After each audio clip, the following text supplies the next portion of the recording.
د نړۍ په تاریخ کې سل تر ټولو اغېزناک او نفوذ لرونکي اشخاص لومړی یې محمد صلی الله علیه وسلم دی. مایکل هارت یو امریکایي ستورپوه لیکوال او محقق چې 28 کاله د هغه کتاب پر لیکلو تیر کړل چې نوم یې و سل ستر انسانان. کله چې کتاب مکمل کړ نو د ګڼې ګوڼې یو عام محضر ته راووت او په لوړ غږ یې وویل تر 28 کلنۍ څېړنې وروسته د انسانیت په تاریخ کې تر ټولو ستر انسان محمد صلی الله علیه وسلم دی.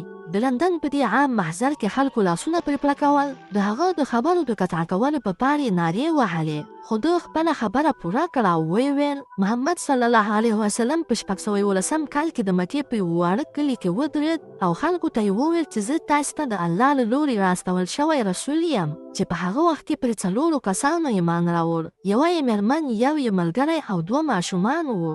دا دی 1400 کاله تیر شول چې د مسلمانانو شمیر په میلیونونو دی او لا هم زیاتیږي. دا ممکنه نه ده چې نعوذ بالله دا سړی د درواغجن وي، ځکه چې هیڅ ډول درواغ 1400 کاله ژوندي نشي پاتې کېدلی، او نه هم ممکنه ده چې یو انسان دې میلیونونو خلکو ته دوکه ورکړي.